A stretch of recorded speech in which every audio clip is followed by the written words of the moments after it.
Leo el comunicado de la Secretaría de Educación Pública.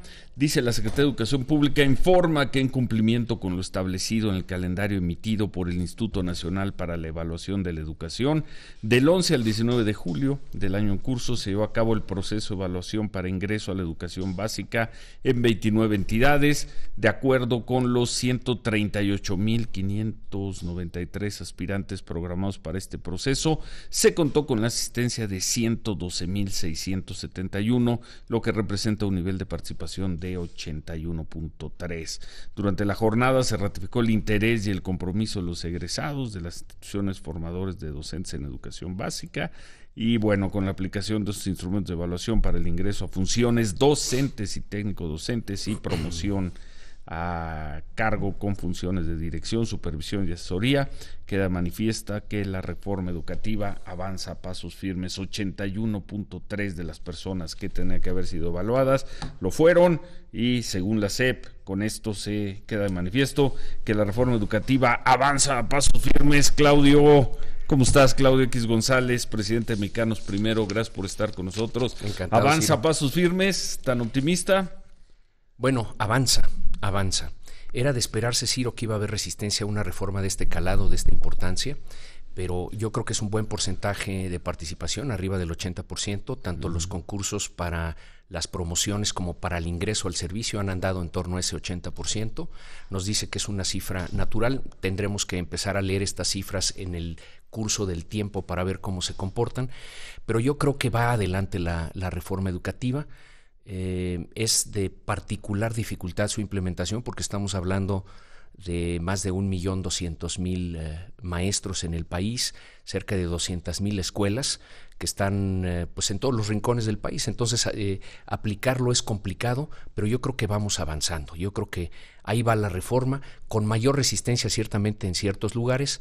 Nuevamente no pudo realizarse el concurso en ciertos enclaves en donde la Coordinadora Nacional de Trabajadores de la Educación tiene particular fuerza. Oaxaca, Michoacán y Chiapas. Así es, porque pues ahí la autoridad nos ha informado que no ha encontrado las condiciones. Nos puede que no trabajen más para crear las condiciones, Ciro, para que se puedan dar también las evaluaciones y la meritocracia en esos estados, porque la reforma tiene que ir en todo el país, en todos sus preceptos, y particularmente en aquellas zonas en donde hay más atraso educativo en el país, y esas justamente son las zonas de Oaxaca, Michoacán, Chiapas, Guerrero, en donde más resistencia hay a la reforma. Entonces hay que aplicarse, porque no podemos dejar atrás a esas entidades, y una reforma de calado histórico como lo es esta, no puede haber estados de excepción para la misma en donde más se requiere, repito. Bueno, estamos entonces en el orden del 80-81% de participación,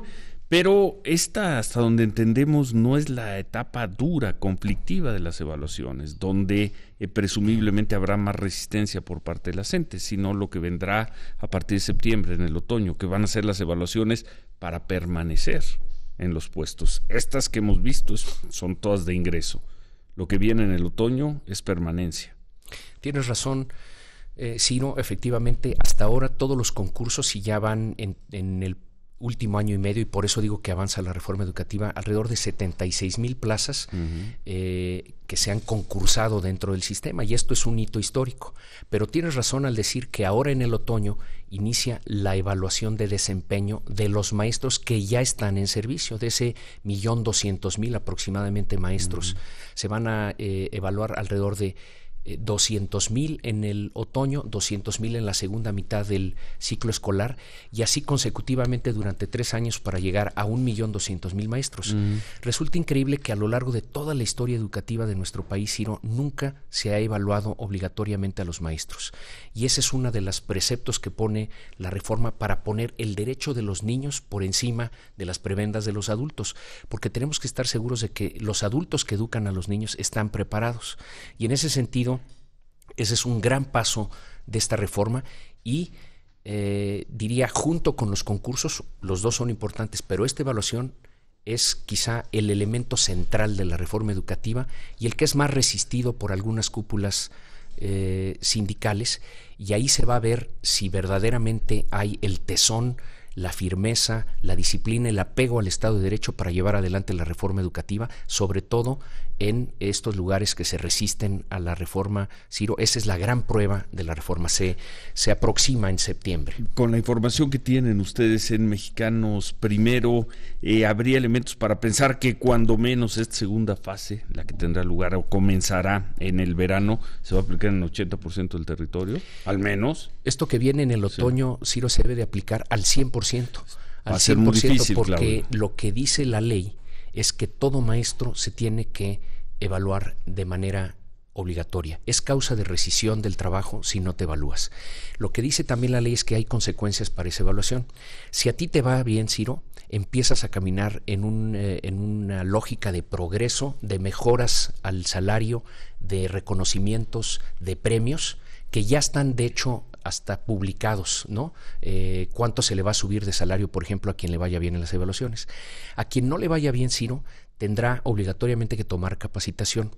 Si reprueba la evaluación en una segunda ocasión, recibirá de nuevo capacitación, y si la reprueba en una tercera ocasión, entonces ese maestro quedará fuera del aula. Aunque se le conservará administrativamente. Exactamente, aunque se le va a conservar el salario. Entonces, este temor que tienen los maestros a esta evaluación, la verdad es que está en parte alimentado por las mentiras que están diciendo las cúpulas sindicales, Ciro, porque no hay ningún trabajador mexicano que esté tan protegido como los maestros por la legislación educativa. Yo le quiero preguntar a las personas que nos escuchan, ¿cuántos trabajadores de México les dan 3 oportunidades para evaluarse, mediando 2 veces capacitación, reprueban las 3 veces y le mantienen el salario? Y luego eventualmente la pensión. Es decir, el trabajador educativo es el trabajador más consentido y más protegido por la legislación mexicana. Pero sí se establecen rigores de que quien no esté preparado para enseñar y para estar en el salón de clase, pues que se vaya a un puesto administrativo y que esa plaza se concurse, como se acaban de concursar plazas ahora recientemente, y que vayan llegando mejores personas de las nuevas generaciones a enseñar a nuestros niños, porque esa es la avenida, Ciro, para mejorar la educación en nuestro país, tener a líderes educativos como directivos escolares y a verdaderos maestros muy bien preparados y capacitados que se certifiquen cada 3 años como maestros de nuestros niños. Maestros de Oaxaca, Chiapas, Michoacán y también de Guerrero nos han dicho que esa siguiente fase no va a pasar. Se va a sumar, de hecho, a estos 3 estados, ya dijo Guerrero. En la próxima ahí vamos a entrar nosotros con todo también. Mira, ahí estamos hablando de cúpulas sindicales profundamente corruptas que coaccionan al resto de los maestros porque los lastiman cuando no van a marchar. Digamos, la manera de promoverte como maestro en esas entidades, desafortunadamente, no es si sabes o no sabes, si estás preparado o no estás preparado, si te capacitaste o no, sino si marchas o no marchas, si quemas o no quemas, si secuestras o no secuestras. Y estas cúpulas sindicales, que son pequeñas Cubas, pequeñas Norcoreas enquistadas dentro de México, así literalmente, están lideradas por personas profundamente corruptas, interesadas en mantener un negocio de cientos o miles de millones de pesos, Ciro, y por eso están mintiendo en relación a la reforma educativa. Con la complicidad de los gobiernos, con la complicidad o con la inacción de los la gobiernos. La ineptitud de los gobiernos. Gabino Cue la semana pasada. La ineptitud de los gobiernos locales. El gobierno de Oaxaca es propiamente inexistente, es rehén de la sección 22. La sección 22 lo reconoció Gabino la semana pasada. Pues claro que sí. En el Congreso. Bueno, pues es que yo creo que ya lo hemos visto todos los mexicanos. Bueno, y cosa similar sucede en Michoacán. Yo creo que es menor el problema en Chiapas y en Guerrero, francamente creo que es bastante menor. En Guerrero es minoritaria la coordinadora y en Chiapas ha habido un mejor manejo. Pero Oaxaca y Michoacán son problemáticos.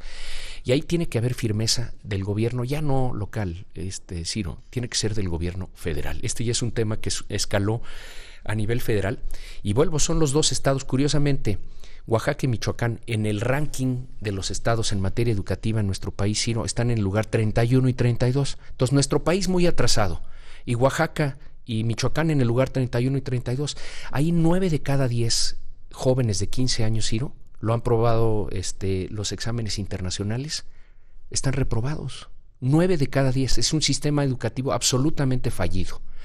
Le faltan baños, piso, pizarrón, a veces hasta las paredes a las escuelas, pero eso sí, sobran decenas de miles de personas que ganan del presupuesto educativo pero que no cumplen con una función educativa, son aviadores, son comisionados como el señor Núñez, a quien denunciamos recientemente. Tenemos que hacer una pausa y al regresar seguimos conversando contigo, con Claudio X González, presidente de Mexicanos Primero, concretamente sobre cómo va esta denuncia que presentaste hace 2 o 3 semanas contra Rubén Núñez, el líder de la CENTE en Oaxaca.